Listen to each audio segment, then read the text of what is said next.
guys, welcome this week to Konig Kickback. I'm going to start the show off this week with some coronavirus news.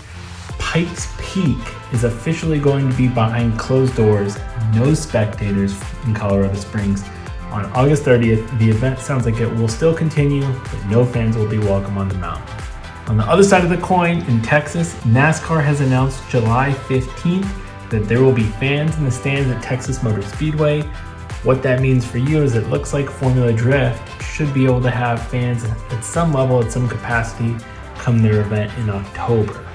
Burnout Rivals this weekend finished with a bang at Cletus McFarland's now private raceway in Florida. It was a pay-per-view only viewing, but we have found out that Chelsea DeNofa swept the event and won 2 trophies on the night. Congrats to Chelsea DeNofa and the RTR Drift team. In drift news from the other side of the world, Yusuke Kasuba is bringing a Cusco liveried brand new Toyota Supra into the Formula Drift Japan series. It's a pretty awesome build. Check out his Instagram below if you want to look at progress of that thing. Finishing up this week, we're going to go all the way to New Jersey and check out and see what the guys are doing at Englishtown Raceway. They've converted an old drag strip into a new Formula Drift circuit that will be able to see over 20,000 fans when it finally opens. Nate Chen has had a chance to be one of the first drivers to drive on that track in his Scion FRS, and he's going to give us some exclusive tips while being the first person to ever sit down while being interviewed on this show. Let's hit it.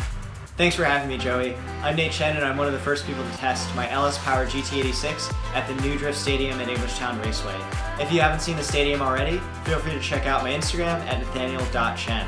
Huge thanks to the Knapp family for taking the time and investment to turn the old drag strip into a new purpose-built drifting venue.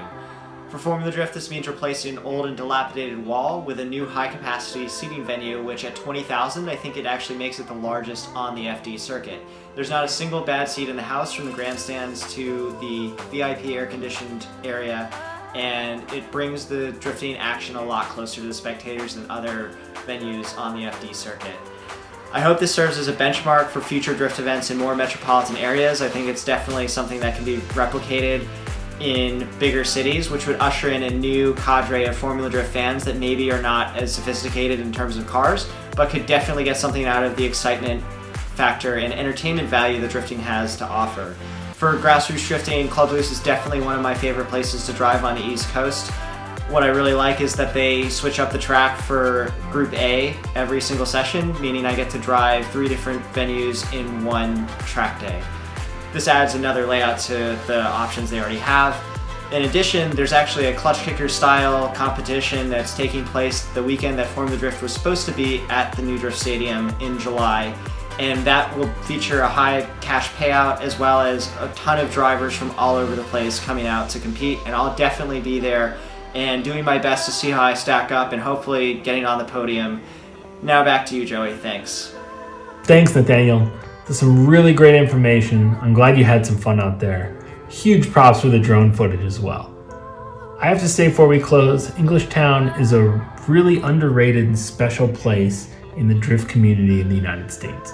Back in 2005, when I filmed the movie Slide America, Club Loose was already blossoming and booming and producing some of the best Formula Drift talent the United States has ever seen. In fact, the most winning Formula Drift driver by champions, Chris Forsberg, grew up driving in Englishtown, along with Von Gittin Jr., who also has a championship. So almost 20% of the series championships have been produced from guys in Englishtown, not to mention the many others, Brian Wilkerson, Dennis Mercedes, and so on, that have made it into the Formula Drift ranks come through there. Didn't forget about you either, rapper Dan Savage, don't worry. Anyway, that's all for this week. You guys have a good one.